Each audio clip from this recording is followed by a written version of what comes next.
Don't forget to like, follow, subscribe, and turn on notifications so that you will receive alerts when there are new episodes. Go get it. That's what I tell them. I've been grinding for so long, I wake up and chase my goals. I go out and I go get it. How to code, that's all I know. I don't succeed, then I don't breathe. Success, what does it mean? If I conquer all my goals, then I'm living out my dream. Dig deep, go out and get it. Success Chronicles. Compete until it's finished. Success Chronicles. Go take care of your business. Success Chronicles. It's deeper than just winning. Success. Hey, what's up, everybody? This is Chip Baker. Man, I am truly excited to be here chopping it up with my guy, Mr. Troy Kemp. Come on, man. Man, amazing man, doing some great stuff. Truly excited to just be here and just chop it up with him and talk and share some knowledge. So first, I just want to say thanks for the opportunity to come hang out with you. Come on, man. The pleasure's all mine, man. Just the work that you're doing and showcasing the shine out there, man. Again, there's a lot of light, but everybody can't see it. So you're putting it out there in front of some people. Come on. Let's get it. Let's get it. So just kind of in a nutshell, just kind of a short, condensed kind of talk a little bit about your background so people have an idea of what you do and who you are, and then we'll dive deep into some topic stuff. Okay. So, I grew up as a migrant worker. I grew up in Riverhead, New York, but every summer I spend the summers working in the fields, and a lot of people don't realize that. Don't let the tide fool you, you know what I'm saying? But as a migrant worker, and had an opportunity to go to college, play football for Colgate University, always focused on my grades. But again, when you talk about the odds, I grew up on a hill like this, and I'm thankful for that. Yeah. But I was able to go off and get an education at Colgate University. It's a mathematics major, art minor, right there on the tip, right? It's a very different kind of brain here. And then chose to, sports was something I was always thinking about, but when my son was born right after college, it was really about making sure that my real role was be a father and to be the kind of person, the kind of man I needed to be. So I chose education. Wasn't something I was always thinking about, but God's plan is the plan. That's the way it works. Yeah. Taught at the Wilmington Friends School for a couple of years, and then realized I need to expand my vision in terms of where I needed to teach. Ended up going to Chattanooga at Macaulay School, 27 years, all boys, boarding and day school. Again, I was a public school guy. This is a totally different world for me, but I realized that it's the same thing. It's about people and relationships. Spent 27 years as a teacher, dorm parent, coach. I coached football, but then coached lacrosse, and actually ended up becoming a Hall of Fame coach in lacrosse, which is something, again, God's planned. Was an administrator at the school, associate head of school, and then we created the National Center for the Development of Boys. And when we created the National Center for the Development of Boys, we realized that there were a lot of things that are happening with young men, good to great, kids that are not reaching their full potential, being mismanaged all over the place. So we created the center, and I became an executive director. Did that for 4 years. Had a good relationship with Ron Clark because his kids used to matriculate to Macaulay, where I was at the boarding school. So I knew him for 10 years. And all of a sudden, I spoke at his school during the Amazing Shake. I did some of the background knowledge about what every parent and guardian needs to know about kids today. And next thing you know, he said, hey, man, why don't you join our team, man, because you really can share this message as we educate educators around the world. And you can serve our kids with your knowledge about experience and high school placement. So, of course, God said, move. So I go to Ron Clark Academy, and since then, the National Center was an entity, but the message was God's anyway. Yeah. And so I just kept moving and kept sharing how to reach and teach boys, but also how to get the best, how to be a multiplier instead of a diminisher in life because of the people that were in my life. So now I'm out here traveling. I speak at the school. I'm an administrator at the Ron Clark Academy, but I also travel with my own personal business, and I do motivation/information leadership talks around the world. So I'm thankful for that, thankful for this opportunity. Yes, sir. Who knew? God knew. Hey, that's it. We don't know, but he has the plan. Always, man. And even when we think we have a plan, we have the plan, we really don't. And when we really know when his plan is real is when we say go right and he said go left, and you end up going left, and that was the right.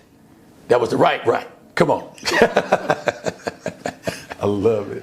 So what I want to do is just kind of, with our time, just kind of go back and forth. Yeah, for sure. Maybe, I'll hit you with a question. Maybe you hit me with a question. Oh, absolutely. And we'll just go back and forth. Hey, I'm on the camera right here, but this is the man right here because he's shining light. This is what it's about, y'all. Elevate. Use your platform to scale the message. Just like this book. We got to talk about this or something. Yeah. We got it. We got it. All right. Well, just me knowing your background, and you kind of, ran through some of your background, I know that, there's tremendous growth. There has to be some type of balance or integration in what you do. There's an enormous drive, right? And just like, the title of the book, The Impact of Influence, your influence is making a huge impact on lots of people. So let's kind of just dive in. First, I think the first thing I want to ask you about the importance of having personal growth. Yeah, so the growth mindset, when you talk about leadership, when you talk about life in general, vision is the first thing. When you wake up, my male strongest sense is sense of sight. And really it's the vision for what you can't see. And that means you got to trust in something. I grew up in the church. So the vision for who I needed to be as a human being was always out there in front of me anyway. But having drive and having a growth mindset is everything, because that's the only way you're going to move from your current reality to something different. Yes. All right. That's what hope, the definition of hope is the mindset in which you can imagine and envision a reality that is different than your current reality and keep going towards it. See, so growth mindset is, I have to be better today than I was yesterday. That's my goal. Go to bed, tired and proud. Something got better. Something got better. And if it isn't, I'm going to stay awake till I get better at something. That's how it works. So it's not just like a fitness goal. It's a growth goal. And I think everybody can do that. You just have to have an opportunity. But most of the time, you can't do it by yourself. That's the key. Yeah. When you're by yourself, that's the biggest challenge. You coming in here, I'm already grown. I've written down 5 quotes now. Talking to him offline, by the way. Hope he might come back on it. But yeah, that's right. So be around people. Be around creative people. And they will help you become more creative. Be around people who are growing, and you will grow alongside of them. That's good. I love that. All right. So going to give you opportunity to shoot a question for me. And then after that, then I'll go back to with you another question. Yeah. So, I was talking, of course, this gentleman has written multiple books, and it just doesn't come out of thin air. There's life experiences. So we were just talking about just the moment of when you think about a book, is it driven by something that was on your mind, or a moment that happened in your life or someone who needed you in a way, and you say, hold on, I need to expand on that? I think it's all of the above, and we talked about as well, as you live a life, well, you got to take the first step, right? Take the first step to get comfortable with being uncomfortable. Okay, now, come on. Right. And when you do that, you'll see that you'll start to gain a momentum. Right. Okay. And when you have that momentum, as you're gaining that momentum, you get a heightened sense of awareness, and you see those things in life, those experiences. Oh, I can write about that. This is a good story. That's right. I learned this from this experience, right? Right. And then as you do that, you get on the road and you can put those things together, and then you can share those. And I think that's the fun part, when you realize that you have lived a life, you've been blessed to have some experiences. Right. That you can share those experiences with others to be a blessing to others. See, here's the thing. What I picked up what you were sharing is that 2 things. One, you own a role. See, when people think about getting in the zone, they think about sports. He can't miss. The same thing is true when it comes to life. Come on. You can't miss when you get in the zone. People who keep missing ain't never been in the zone. And so the question is, how do you get there? And a lot of times it's the thing that you least expect. In a lot of ways, it's repurposing your pain. How do you repurpose that thing? How do you look in that refrigerator to see what's left over from yesterday, see if you can make something new today with it? Yeah. That to me, I think that's probably the stimulus for the growth mindset too. It's like, look here, man, it's always something to eat. You just ain't looking at it right. Yeah. and you say the word pain. I'm an acronym guy, and it's important to put action into newness. Okay, now see what he's doing? Right. See what he's doing? Put action into newness. So in order to get from that level of pain that you're in, you said repurpose the pain. Right. Hey, what can we learn from that pain? Come on, man. Right? Come on. Like, none of us are immune from growing through pain. That's right. We all gonna have it. That's right. I don't care who you are. That's right. Okay, but the deal is, like you talked about, it's the growth mindset. Right. So in that pain, can I have the awareness to say, hey, what am I learning in this situation? Right. And just take one step right now. Okay. To be better. Okay. From that pain. Put action into newness, and then you start to get on that roll like we talked about. See, this is what I'm talking about. And the truth is, it's interesting when we talk about knowledge versus wisdom. Come on. when you live long enough, you got a couple more miles on the odometer, you see even the toughest moments in a different perspective. You see how it helped you grow. Okay, case in point, when I was going through high school, I remember in the 10th grade, I couldn't play sports because I grew about 6 inches in a year. Yeah. So I had Oscar sliders. I had the knot on my knee. You know, everybody walking around touching each other. Oh man, my knee hurt. Yep. Well, that pain, if I don't go through that pain, then I'm not taller. That's real. So when I see young men now and I see them walking kind of odd, you know, walking like that old man walk, and I say, hey man, your knees hurt. They say, yeah. I said, that means you're growing. So now they put a smile on their face where they used to be like, I don't even want to get out of bed because my knees hurt so bad. I said, keep walking, man. When you get where you're going to be taller than you were when you started. What are we doing? The same thing is true when those moments. That's what I'm thankful for. The challenges I had, I'm thankful for sports. I'm thankful because I volunteered for that. I volunteered to sweat and to suffer collectively a little bit, you know, so that when I'm training at high altitude, so when I get to the regular altitude, I can run and go a little farther. It's nothing. That's right. It's nothing. Yeah. Well, let me hit you with this. So, you know, like I said, off air, we had some good. We should have just hit record as soon as we. Come on, man. Hey, this one of them dudes, man. Yeah, you literally got to hit record. We walking away. We had some good. Circle back, man. But you know, you talked about like all of the things that you've been blessed to do. You know, man, I just came out of Paris. You know, like this, you like going here, like who knew? Like like just all of the different things. But you do all of those things this is me, I can say. You do all of those things in a great way, right? And so I think that in order to do that, there has to be some type of balance, right? System that you may have. Right. If you don't mind, just kind of elaborate on that. So there's two things that are going to get you through. You're either going to have self-discipline or you're going to have some kind of system. Yeah. Because when people break down, there's a reason why a car has a check engine light. There's a reason why a car says change your oil at so many miles. You be riding around with your tailpipe smoking, don't realize that your oil pan's on fire. Yeah. They had to come, you have a manual when you get things, but we're not born with them, right? Unless you use the Bible or something like that. So then you got a little bit more of a manual now. We're gonna talk about it. But the point is, for me, it's everything has a context to it. As soon as you do something with no context, you don't even realize how it connects to what's coming tomorrow, what you did today, who you know, how it's going to affect the people you're working with or talking to, then you lose it. So even when I think about like traveling, okay, my cousin got married in Paris. And I said, man, am I going to do this? But I realized how important he is to me and that you don't get moments back in your life. See, I tell my kids, I said, call your grandmama, call your granddad. I said, because I don't have one. And so when I realized what happens in life is I grew up with a fair amount of self-discipline.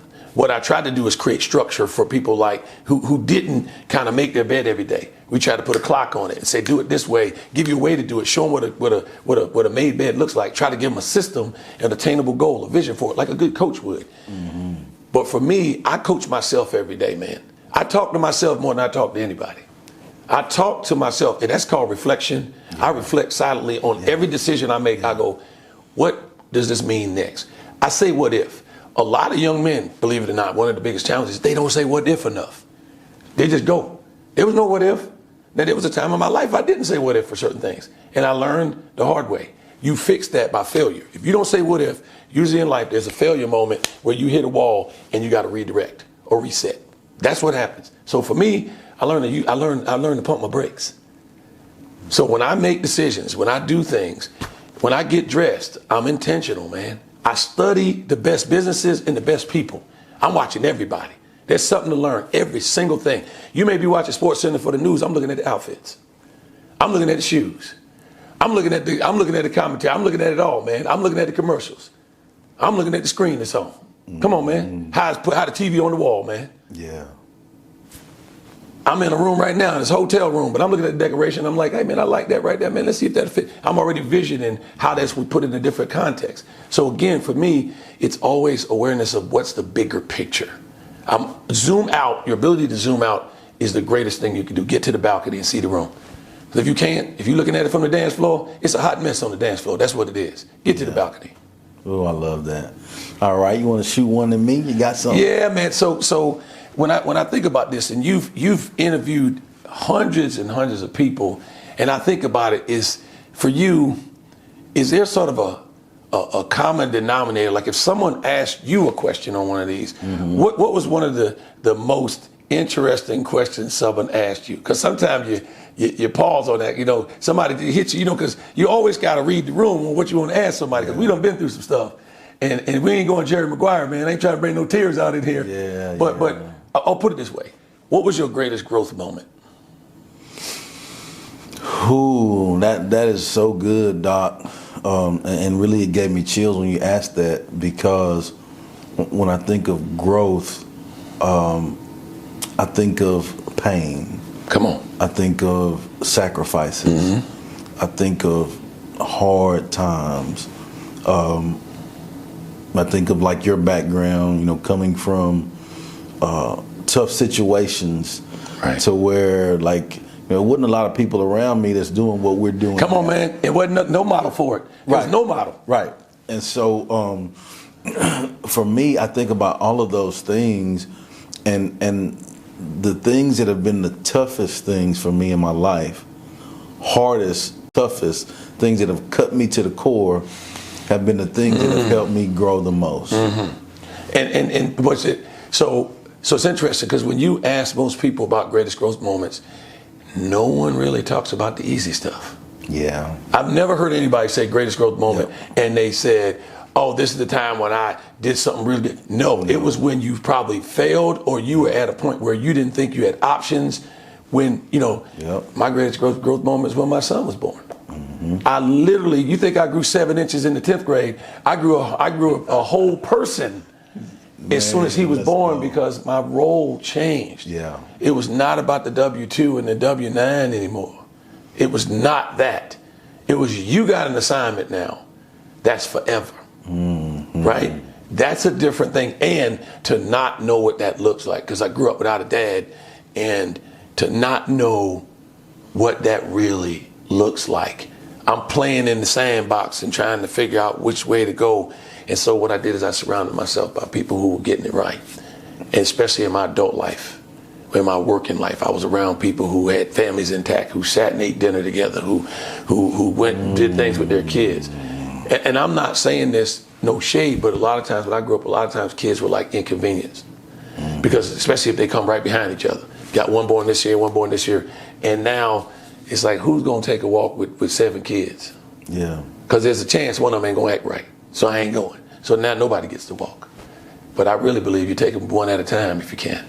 Because you got to give them that undivided attention, or they're going to get it from somebody else. You know, when you talked about the whole, and this is in alignment with your work too, and this is why I am truly grateful to highlight you and have you on, because I love what you do and how you do it, and the why behind what you do too. But as we talk about like those pain moments, right? I remember, so like I was raised with a single parent, right, mom, and you know I want to make sure, like, you know, as a kid you don't know this, but like adults have differences, right?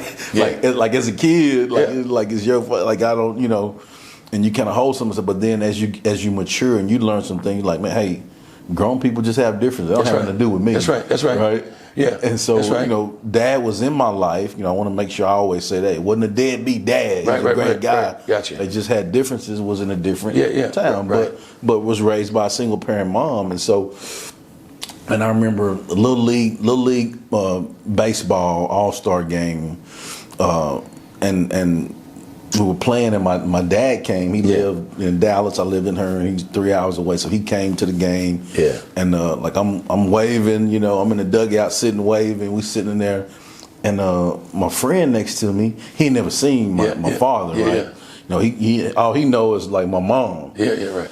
And he's like, "Who is that?" And I was like, "Yo, yeah, that's my dad, man." Like with a serious face, right. Like, Chip, you got a dad? Like, what? Come on, man. Like how you think I got here, dog? Yeah, you know, right. Like, Chip, you got a dad? And man, that hurt me, because like I'm like, yeah, what you talking about? Yeah, right. Like, yeah. Right. And so, man, those growth moments, like you talked about being present, being in the moment, it's important to make sure that we do that. It's important to make sure that Like as a kid, he ain't know. Right. Like he didn't know any difference. Like he know what he saw. Right. And so That's had to right. explain to him, yeah, man, of course I got a dad. Come on, man. But you know, the number one, so Kaiser Permanente did a study in 71. It's an ACEs study, Adverse Childhood Experiences, right? Yep. And the number one ACE is neglect. Come on. And neglect, emotional neglect. Come and on. just not seeing a kid, not seeing a child, not paying attention to a child. It's the reason why you be out there playing baseball, you about to hit the ball, you see your dad, you looking at him, ball goes strike one. You're like, dang, man, why'd you swing? You ain't looking at the ball, you're looking at your dad. You just want to, and when he looked back, now you're going to try to hit it. Yeah. But it's the return, not the serve, that makes the difference. And I think for me, that was probably one of the biggest things too, is that, fortunately, when you're a migrant worker, the public schools had resource people, and they would pull us out, and they would read to us, and they would do things like that. See, my kids got stories every night, though. My kids, we read to my kids every night. I don't remember having a book read to me outside of school. And it doesn't mean that's bad parenting. That's what it was. And what people don't understand is some people hold on to that. What I did is move past it, but I understand it. Again, get to the balcony. Yeah. She was trying to put food on the table. She was trying to make sure the lights was coming on. Yep. She ain't got no time for no She walk, ain't had man. time to read. She was like, I got enough of y'all to go and walk each other. Right? Real talk. But I understood. But that's why I'm not, but it also helps me, I'm not alone when I'm alone. See, that's the difference. Some people can't be by themselves ever. Yeah. I had to do enough of that, and I understood. Yeah. And I appreciate that now. Yeah. Where before it gives some people anxiety. I'm by myself. Yeah, I'm like, man, this might be God giving you time to think. Yeah. Too, you talked about that ACE. ACEs. What is that ACE? Adverse childhood experiences. Yeah. So here's the thing I like to say too. Now, from learning from that, now that helped me be driven in what I did in my career. Right. That helped me, and you explained it all. Like you see the pain on the kid. Right. Like he ain't got to tell you. Right. Like I know. So in my case, I'm feeling those shoes. Come on, man. You're hitting the ball back. And so now, my ACE can be someone's saving grace. Come on, man. Now you're rhyming on it. See, that's what happens with this. But you're exactly right. And that to me, part of my book, when it finally comes out, has a thing called a Rushmore. And Mount Rushmore has 4 heads on it. But the question is, does a child have a Rushmore? Do they have 4 or 5 people in their life that they can count on? Because one thing about ACE is trauma, everybody has some different kind of trauma and stress, but how you mitigate it is through trusted relationships. Does the kid have somebody they know they can count on all the time? And sometimes it's a parent, but a lot of times it's not. Mm-hmm. Because the parent's just moving, and that's why when what you say to a child, don't even say it if you ain't gonna back it up. Stay with your word. It's called being consistent, man. Yeah. All right, I learned that in college football. They made me run 640s. Why you making me run 640s? Because I want to see if your last one is fast as your first one. Yeah. Because we're going to play football out here and you're going to have 60 plays. You can't slow down on the last half of them because you're out of shape. So I want to know what to expect of you. All kids want to know is what can they expect of you, man? And it don't have to be a 10 out of 10, but be a 7 every day than being a 10 and a 2. Come on, who doing that? That's like gas and brakes, man. Jerk you right on out the car, man. I love it. I want to throw this at you. What drives you? So you got the two biggest motivators is hope and fear, right? And I think in different seasons of my life, it was different things. Hope, I literally had to have somebody who counted on me to make the hope part work. See, hope is at the top. Self-actualization is at the top of Maslow's hierarchy of needs. You got to have food and shelter. You got to have safety and security. You got to have membership and connection. You got to have respect and other things like that. But if you don't have all them, you ain't even getting here. So the challenge is, I got those people filled in those gaps. And like membership, okay, I hope to play college football. Well, if I was never on a team and the coach didn't see my talent, I wouldn't have wanted to do that. Mm-hmm. My goal was to be a doctor. My goal was to kill it in the classroom. I had teachers who believed in me. So when I thought about doing my homework or going to play, I said, well, Mr. Jester counting on me. And in my family thinks that I'm the savior. So the hope part was people believed in me. People were counting on me. So the biggest driver is that I know every single day I wake up, I'm not driving a 1-seat vehicle. I'm driving a passenger vehicle. And when I tell people you're a vessel. I tell people you can get in the HOV lane whenever you want to because you ain't by yourself. That's how I rock. My driver is the fact that somebody's counting on me and that something that I can do that can benefit someone else. That's why I'm on this earth. So my biggest driver is that it's not money, it's not power, it's not fame. It is impact. Because of what happened with me. I got lifted, man. I know I was wired a certain way. God put certain things in me, a certain amount of self-discipline. But what about those moments when I didn't have it? He put failure in my life. Mm-hmm. He put the fear part because the hope wasn't doing enough. So he dropped that fear in there and said, don't do it. Mm-hmm. Don't do it. And for me, people who are hopeless and fearless are the scariest people on earth because you ain't got either one of them. And you got no boundaries. You got no guardrails. You got nothing that's pushing you towards something. Man, that's so good. I think when I hear you say that, it makes me think about all of those experiences where I was blessed to be, key phrase, blessed to be. That's right. In multiple passenger vehicles. Come on. So there was a time in my life where we had a station wagon in my family, right? I think there's another scenario that I think of our basketball team. Me growing up, man, we were really good in basketball. We in my town, we went from my being in junior high to my second year in college where our team didn't lose a district game. Wow. We were really good, right? And I remember traveling in a van. Okay. Multiple passengers. Okay, now come on. Where I'm going. Yeah. Right. Then also I remember as a player traveling on buses. Yeah. Right. So Yellow Dogs in high school and in college, blessed to be on charters. That's right. Right.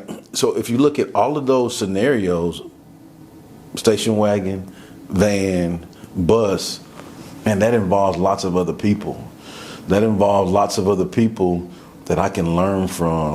That involves lots of other people that are different than me, that I can talk with and grow with and build relationships. That's right. With. That's right. It involves people that are still in my life today. Come on. That's the thing, right?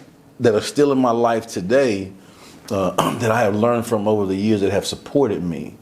And I think that's what it's about. Like when I hear you talk about that's what came up to me. That's what it's about. It's about being in the HOV lane, the multiple. It's the HOV lane, man. And here's the thing about it. When you least expect is when somebody shares a story with you on how you impacted their life and you thought you was walking into them. And the moment where you made the right connection or you were there at the right time or you understood or you showed grace, right? I remember you talk about high school. I remember we struggled getting rides, man, from practice, from practice, because when you got all them kids, your ride ain't available to pick you up. I mean, look, my aunt who raised me, she ain't never seen me play. Never seen me play one game ever in my life, right? In anything. We used to ride our bikes to football games, stuff like this, all the way across town. Get a ride from the coach to come home. But what I realized, man, the coach always had room for us. And I remember this, man. I remember we had 2 kids. And I remember it was time to buy a vehicle. We said, let's get a 3rd row. We ain't had but 2 kids. 2 parents, 2 kids. All you need is 2 rows. But why are you getting a 3rd row? Because their friends need a ride. We didn't buy a vehicle just for us. It was like, because I know they're going to have friends that's going to need space too. And again, I just going back thinking about the coaches giving rides and we'd be at the end of the neighborhood thumbing to get a ride so we could be at basketball practice on time. We're going to be late for practice. It ain't even our fault. But you know what you do? You get up early. You get up earlier and you anticipate the fact that nobody may be coming. See, so God said, blessings in disguise. God said, man, look here, man. I'm going to put you in a situation where you got to hold your thumb up. And the one time you show up down there late, you're going to be late to practice. Who are you going to blame? You could have got up earlier. So guess what I'm doing tomorrow? I'll be 45 minutes earlier down there because we ain't missing. And I'm even leaving enough time to walk if I have to. But I'm getting there. That right there, you don't unlearn that. Your life now, the next moment coming, I had 7 layers. My closet in there, the suits, I got several different ones. Just in case I spill something on this, I got a backup to the backup and a backup to that one. But this is what life teaches you. And it's people like yourself where people trust you. Young men, young women, people in your life trust you. That means you can say something to them and it sticks. right? And then they will use it. I hand anybody a screwdriver, but once they see me use it and they like what I did with it, they more likely to use it. I love that. Hey, and if you need to, you can hit up the Walmart. Come on now. Resourceful. Yes, sir. I hit that Walmart. I got on that plane. I was looking up online. I said, where's Walmart on direction to the hotel? They're going to be closed at 10. Got there at 9:57. Ran up in there, boy. I was ready to roll. I ain't going to miss because I figured it might not be open on New Year's Day. Yep. Maybe it is open, but who going to know? Yep, right? Know. That stuff ain't always right online. Yep, so I said, I'm going to take my chances, man. I made it, got to the hotel on time, everything good. That's it. But that's the training. That's the march that God put me on. That's the football practice where you had to be early instead of late. Yeah. On time equals early, right? And you don't realize that until you're late one time. And you go with somebody, that's on you. That's me. That's on you. Yeah. Well, any other stuff you want to hit on before we close out? Anything you got on your heart you want to hit on? Yeah, I'm just thankful, man. I'm grateful that you know, I mean, look at this, impact of influence. Now, I'm going to ride with this for a second. This brother done wrote a book, and it's funny when you meet people, you say, I met a brother from another mother, right? It's like you always want to meet people that you feel like are family members that you never met. That's why I love listening to people online when they talk old school values and granny raised me and people like that, because I'm from that generation, but I understand this one. And there are some things back then that were so essential in forming who I am. I try to bring them with me because people trust me. And, you know, at the end of the day, you can have as many pages in a book you want, but you got to be relatable and reliable. And you got to be relatable to someone through your stories, through your time on this earth. And that's why I'm glad you shared those growth moments, because people always hear about them. But when they got to see the product that's produced. The hottest fire make the strongest steel. You see? And when you're in the middle of that fire, you're like, it's going to break me. You're like, that's my breaking point. But sometimes I think it's your making point, right? It's the thing that changes your threshold. I used to think this was high until I saw something taller. That's what my goal is, to be around and to be in rooms, to learn to speak whatever language it takes to be able to get the message, because I'm driving a vehicle with other people in it that you might not give an opportunity. So if you're going to give it to me, I'm bringing people with me just to let you know. I ain't going with +1. I'm going with +50. Ain't no +1 in my life. It's plus whatever. I love it. Well, as we close, I'd love for you to get an opportunity to share with the audience where they can go follow you, absolutely, check you out, and show you some love with all the amazing things you got going on. Well, listen, there's a lot going on. Obviously, I'm at the Ron Clark Academy, so you can find me there. But my business is TroyKempSpeaks.com. Just one word, TroyKempSpeaks.com. On Instagram is at TFKEMPSR, TF Kemp Sr. That's my Instagram and my Twitter. I kept it all the same. People told me maybe you need to change it to different things, but the truth is it's not about the name, it's about the game. That's what it's about. So hopefully I have some words or some things that I can share with you. Send me a message, reach out and say, what's on your mind? We're out here. I always use this hashtag hope dealer. I'm not the only one in the world who's ever used that, but that's how I feel every day. So let's ride with it. But I appreciate you, man. Yes, appreciate sir. that time, man. Appreciate you, and thank you guys for checking out this session. We'll see you next time. God bless. God bless. All right, Doc. Go get it.